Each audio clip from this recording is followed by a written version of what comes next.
السلام عليكم ومرحبا بكم في حلقة جديدة ومثيرة. اليوم سنتحدث عن واحد من أكثر المفاجآت الغير متوقعة في عالم كرة القدم.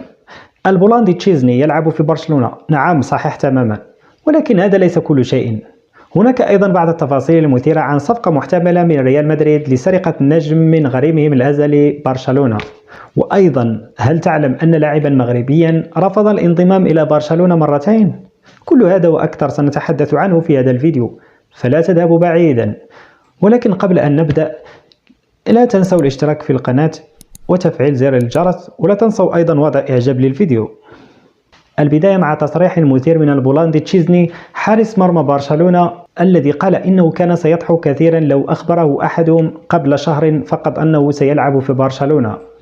كيف تحولت الأمور بهذه السرعة؟ السبب هو إصابة الحارس الألماني مارك أندري تير شتيغن، والتي دفعت برشلونة للبحث عن بديل سريع. وهنا جاء تير شتيغن الذي عاد من الاعتزال لتحقيق حلمه بارتداء قميص برشلونة. لكن ما رأيكم؟ هل تعتقدون أن تشيزني سيكون بديلا ناجحا لتير شتيغن؟ شاركونا آراءكم في التعليقات. تشيزني أيضا لم يفوت الفرصة للإشادة بزميله الشاب باو كوبارسي، الذي يعتبر ليس فقط أنيقا في التعامل مع الكرة، بل أيضا صاحب قرارات قوية داخل الملعب. يبدو أن تشيزني متحمس حقا لبدء رحلته مع البارسا. الآن ننتقل إلى حرب الانتقالات المعتادة بين ريال مدريد وبرشلونة. فوفقا لتقارير ألمانيا، ريال مدريد يسعى لخطف صفقة قوية من برشلونة في الصيف المقبل. الهدف هو مدافع باير ليفركوزن جوناثان تاه، الذي من المتوقع أن يحل بنهاية الموسم بدون تكلفة، مما يجعل المنافسة عليه شديدة. ولكن برشلونة ليس الوحيد في الصورة، هناك أيضا اهتمام من باير ميونخ. فما رأيكم في هذا القرار؟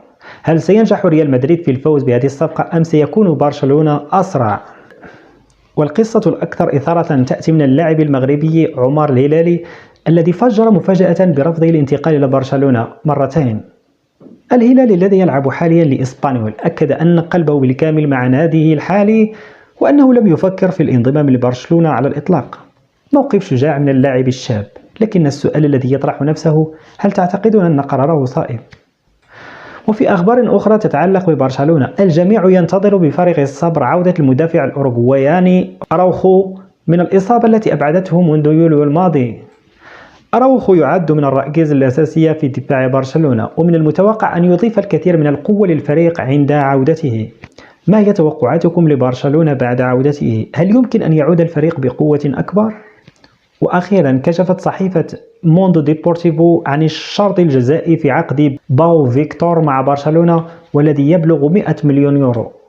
باو فيكتور يعتبر من اللاعبين الواعدين في الفريق، وله بصمته الواضحة في المباريات الأخيرة. ما رأيكم؟ هل يستحق باو فيكتور هذا الشرط الجزائي الضخم؟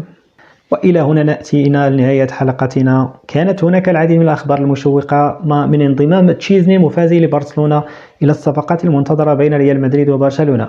شاركونا آراءكم في التعليقات حول هذه المواضيع، ولا تنسوا الاشتراك في القناة وتفعيل زر الإشعارات ليصلكم كل جديد. إلى اللقاء في الفيديو القادم.